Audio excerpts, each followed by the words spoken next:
सभेच्या निवडणुकीच्या निमित्ताने आम्ही सगळ्या जणांनी ठणकावून सांगितलं होतं की महाराष्ट्रामध्ये सक्षम असा धर्मांतर विरोधी कायदा म्हणजे लव जिहाद विरोधी कायदा हा आमचा हिंदुत्ववादी विचाराचे सरकार घेऊन येईल असा शब्द आदरणीय मुख्यमंत्री देवेंद्र फडणवीस साहेबांनी तेव्हा दिला होता आणि महाराष्ट्राच्या हिंदू समाजाने विश्वास ठेवून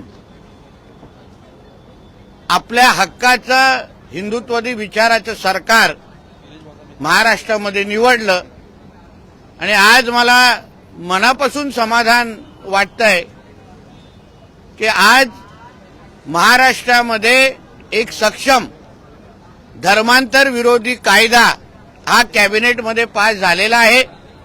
धर्म स्वातंत्र्य अधिनियम 2026 या अंतर्गत ज्याचा लवकरच काही तासामध्ये जीआर निघेल, यापुढे आमच्या कुठलीही हिंदू बहिणीकडे कुठलाही हिरवा साप जिहादी वाकड्या नजरेने पाहू शकणार नाही आणि अशा पद्धतीचे कुठलेही त्यांनी जिहाद लव जिहाद सारखा प्रकार करण्याचा प्रयत्न केला तर आता महाराष्ट्रामध्ये अतिशय सक्षम असा धर्म स्वतंत्र कायदा अधिनियम 2026 म्हणून आता कायदा लागू झालेला आहे। यासाठी मी आमचे आदरणीय हिंदुत्ववादी विचाराचे मुख्यमंत्री देवेंद्र फडणवीस साहेब, दोन्ही उपमुख्यमंत्री आणि पूर्ण कॅबिनेटचा मी मनापासून आभार मानतो। याचबरोबर हा कायदा लागू व्हावा यासाठी असंख्य हिंदुत्ववादी विचाराच्या कार्यकर्त्यांनी, हिंदुत्ववादी विचाराच्या संघटनांनी जे सकल हिंदू समाजाचे मोर्चे काढले, असंख्य हिंदुत्ववादी विचाराच्या कार्यकर्त्यांनी वर्षानुवर्ष संघर्ष केला, अंगावर केसेस घेतले, काही लोकांनी आपला प्राण पण गमावला।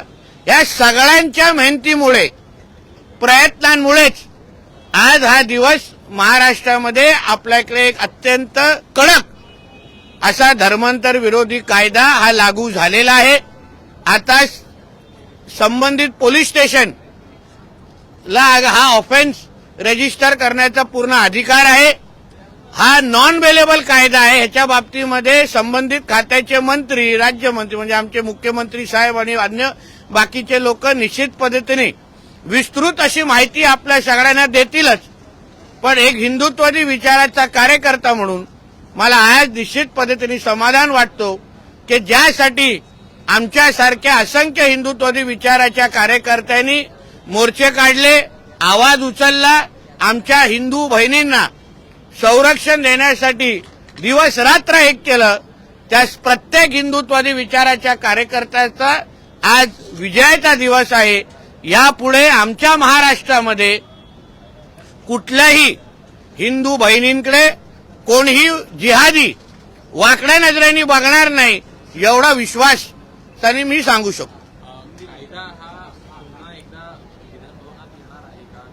जी प्रक्रिया आहे ती राबवली जाईल।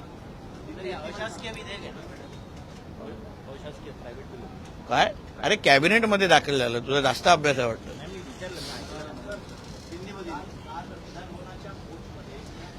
हमारे महाराष्ट्र में जिसकी सालों साल जिसकी मांग थी कि हमारे महाराष्ट्र में एक एंटी कन्वर्जन लॉ, धर्मांतर विरोधी कानून, लव जिहाद के विरोधी कानून आना चाहिए, जो सालों साल मांग थी, उसके लिए बहुत सारे हिंदुत्ववादी विचार के कार्यकर्ताओं ने संघर्ष किया, मोर्चे निकाले, उसके साथ अपनी जान भी दी है।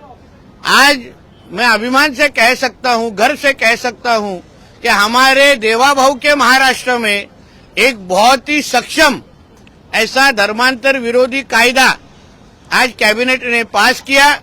उसका जल्द ही आज उसका जीआर निकलेगा और महाराष्ट्र में अभी कोई भी धर्मांतर करने की जोर जबरदस्ती करेगा तो उसको नॉन बेलेबल ऑफेंस के अंतर्गत उसको अरेस्ट किया जाएगा। उसको उसके अलग अलग जो टेक्निकल पॉइंट्स है उसके बारे में जल्द ही आपको सबको मालूमात दिए जाएंगी।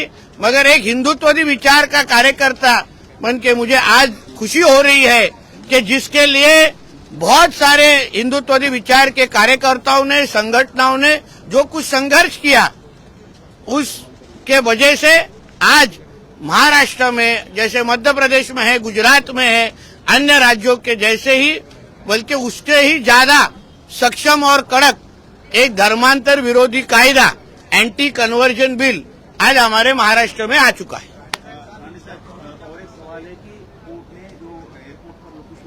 अरे ह्याच्यावर काय प्रश्न असेल ते विचारा ना, एवढा ऐतिहासिक दिवस आहे, तुम्हाला विषयाचा गंभीर कळत नाही। राज्यांमध्ये हा कायदा लागू झालाय, मात्र सर्वोच्च न्यायालयामध्ये या संदर्भात अनेक पिटिशन एक लक्षात घ्या, कॉन्स्टिट्युशनली पण हा कायदा अभ्यास करून त्याच्याही रेफरन्स आम्हाला कॅबिनेटमध्ये सांगितलं गेलं की कॉन्स्टिट्युशनली हा कायदा नेहमीही सर्वोच्च न्यायालयाने त्याला समर्थन मदतच केलेली आहे किंवा कॉन्स्टिट्युशनली याला सपोर्टच केलेला आहे। म्हणून सगळ्या चौकटीत हा कायदा बसून याची अंमलबजावणी केली गेलेली आहे। धर्मांतर केलेलं आहे त्यांना परत घेण्यासाठी संदर्भामध्ये काही उपाययोजना करण्यात येणार आहे। त्यासाठी घर वापसीच्यासाठी असंख्य वेगवेगळे दरवाजे उघडे आहेत। ज्यांना परत हिंदू धर्मामध्ये यायचं असेल त्यांना निश्चित पद्धतीने पूर्ण पद्धतीने ताकद आणि मदत दिली जाते आहे। पण इथे जी विशेष करून जर आपण पाहिलं असेल तर शिक्षण असेल किंवा आरोग्य असेल, वेगवेगळे आर्थिक आमिष दाखवून ख्रिश्चन मिशनरी मार्फत देखील मोठ्या प्रमाणात धर्मांतर सुरू होतं, तसे आरोप देखील करण्यात आले होते। तर याच ठिकाणी आर्थिक नाड्या कशा प्रकारे आवळल्या जातील काय? बघा, एक लक्षात घ्या, जेव्हा आता पहिलं काय व्हायचं, जेव्हा आम्ही कुठल्याही आमच्या हिंदू बहिणीला किंवा असे कुठलेही सामूहिक धर्मांतर व्हायचे कोणाच्याही मिशनरीच्या माध्यमातून, तेव्हा कुठलाही कायदा नसायचा ज्यांच्या अंतर्गत आम्ही त्या व्यक्तीला मदत करू शकलो असतो। पण आता ते सक्षम पद्धतीने आता कायदा लागू आहे म्हणून आर्थिक कुठेही फसवणूक झाली असेल, जबरदस्ती केली असेल, नातेवाईकांना पण कोणीतरी चुकीची माहिती देऊन काय केलं असेल तर त्याची सगळी तरतूद म्हणून आपल्याला विनंती आहे की कायदा आल्यानंतर व्यवस्थित वाचल्यानंतर आपल्याला एक गोष्ट निश्चित कळेल की यापुढे कोणीही धर्मांतर करण्याची हिंमत आमच्या महाराष्ट्रामध्ये करणार नाही। पुढील अधिवेशनामध्ये कायदा पारित होऊन जाईल असं अरे आलं ना या कायदा कॅबिनेटमध्ये, तुमचा काय अभ्यास, पत्रकार आहे तुम्ही? नाही तुम्ही याच्यात म्हणता ना, अरे कॅबिनेटमध्ये आला ना, आता अंमलबजावणी जीवार निघाला ना त्याच्या, तुझा अभ्यास कमी आहे रे बाबा। काय तू विचार ना, मला सांग ना, चल काय सभागृहात कुठे आलेला आहे? सभागृह पण कॅबिनेटमध्ये मान्यता मिळाली, जीआर आला तर येईल, ह्याच अधिवेशनात येणार ना। आता कॅबिनेटमध्ये आलं तर इथं येणार ना, पुढचं अधिवेशन कुठे राहिलं? काय चोळून विचारतोय मला? नाही मी विचारतो तुम्हाला की ह्याच अधिवेशन येणार बाबा। आज कॅबिनेटमध्ये आला तर पुढच्या अधिवेशन थांबायची काय गरज आहे? म्हणून नेहमी मोबाईलवर नाही, काही पुस्तकं पण वाचायची, पॉइंटर टाईप। फेरी ही सुरू झालेली होती परंतु ती पुन्हा एकदा थांबवण्यात आली। अरे परवा परत जाते, थांबवली कुठे, परवा परत सॅटर्डेला जाते। तुम्ही तिकीट घ्या आणि माझ्यावर चाला पाहिजे आपण सगळेजण, कशाला उगायचं? चांगलं काहीतरी झालं तर चांगलं बोला। आज परवा परत शनिवारी बोट कोकणात चालली आहे, थांबवली आली नाही मॅडम।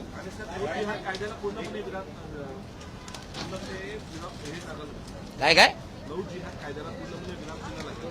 लव जिहाद कायदा लागला, त्याच्यात तोच हा विषय आहे ना। आमच्या महाराष्ट्रामध्ये कोणी धर्मांतर करता कामा नये, लव जिहादच्या नावाने आमच्या माता भगिनींना फसवता कामा नये, यासाठीच हा कायदा आणलेला आहे। एयरपोर्ट पर जो नमाज के लिए लोगों ने हाईकोर्ट गए थे उसको हाईकोर्ट ने खारिज किया है, कहा है कि हाई सेंसिटिव एरिया है, वीआईपी एरिया है, सिक्योरिटी का इशू है, ऐसे में किसी भी ऐसी जगह पर कोई खुले में नमाज नहीं पढ़ सकता, कोर्ट ने खारिज कर दिया। स्वागत करना चाहिए, यही तो हम लोग बोल रहे हैं ना बार बार। अगर इतनी सारी मस्जिद है, वहाँ अगर नमाज पढ़ने के लिए अगर आपको जगह दी है तो आपको रास्ते और एयरपोर्ट की जरूरत क्या है? मतलब हर जगह आपको इस तरीके से जोर जबरदस्ती करनी है, फिर इससे अच्छा फिर मस्जिदों को ताला लगा दो।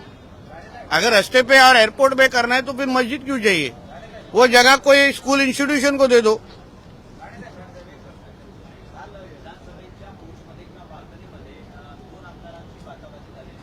मला माहित नाही हो, मी पोर्चवर लक्ष नाही देत, मी सभागृहामध्ये लक्ष देतो.